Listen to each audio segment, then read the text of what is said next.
Renault kontsern tõi selle aasta teises pooles turule sõiduki, mida ennem selles valikus polnud. Renault Alaskan on täiesti uus segment selle tootja mudelite valikus. Tegelikult on kogu Renault mudeli valik sel viimasel poolaastal läinud sellesse või arenenud kõige rohkem nendes maasturite segmendis, et meil on uuenenud väike linna crossover Captur, siis tuli täiesti uus mudel Coleos ja nüüd siis nelikveoline kastikas, mida tõesti meil varem pole olnud, nii et võime öelda, et Renault on talveks paremini valmis kui kunagi varem. Kuna sellist toodet pole varem olnud, on seda ka võimatu millegiga võrrelda. Üsna selgelt aga paistab mitmed poolt välja kontserni kaaslase Nissanile tuttavaid jooni. Tuua välja sellised kaks põhilist asja, mis teda eristavad, siis ma ütleks, et need on mootor ja siis vedrustus. Et mootori koha pealt suudab Renault pakkuda siis suuremat võimsust ja suuremat ökonoomsust.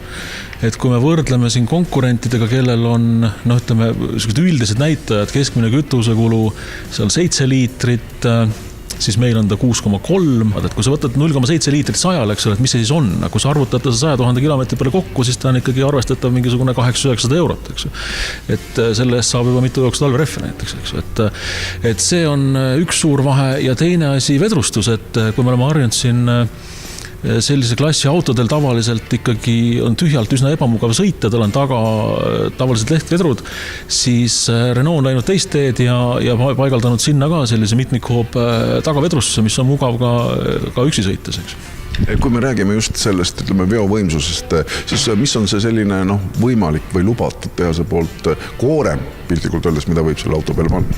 No ta on, ütleme, selles nii-öelda tonnise kandejõuga, nagu need enamus kastikad on, ta on sellest natukene alla, kuna tal on topeltkabiin ja see sõltub loomulikult lisavarustusest ja mootorist ja kõigest, aga sinna kuskil 9 kilo tuuri ja mis puudutab haagist, mis on tavaliselt selliste autode puhul hästi oluline, eks, et ta on ikkagi mõeldud paadi vedamiseks või mille iganes, et siis 3,5 tonni on siis piduritega haagise lubatud mass ja 750 kilo siis on ilma piduriteta. Mootori võimsus on ka Renault Alaskani puhul üks hästi oluline argument.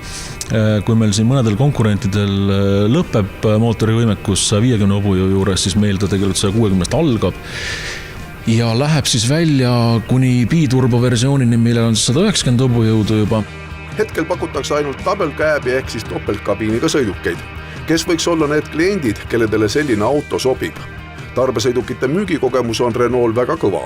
Kliendi saabki jagada 2 lehte, et üks on siis täpselt see professionaal, kellel on vaja parandada kuskil metsasihil mingit elektriliini või sõita oma harvesteri juurde ja teine on siis selline ei tea, rohkemate huvidega pereisa, kes siis tahab seal kastis mingisugust lõbuvarustust vedada, ATV-d või mida iganes.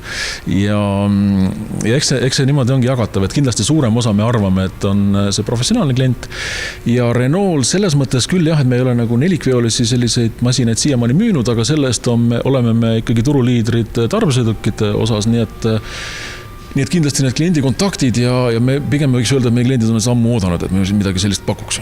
Sellise auto lisavarustuste puhul on alati olnud tootjad suhteliselt lakoonilised, et eriti väga palju midagi juurde ja lisama ei kiirustata. Kuidas on Renault siin suhtunud nendesse erinevatesse sellistesse juhiabidesse ja võimalustesse juhi või sõitmine mugavamaks teha? Siin on Renault jällegi läinud seda teed, et traditsiooniliselt Renault sõiduautodele on siis ka juba baasvarustuses autovarustus väga korralik. Et kui me võtame selle hinna, mis algab siis 30 000 eurost sellel baasvarustusel, siis on seal tegelikult ikkagi juba kõik vajalik olemas. Konditsioneer, elektriaknad, püsikiirushoidjad, kõik selline mugavusvarustus on peal.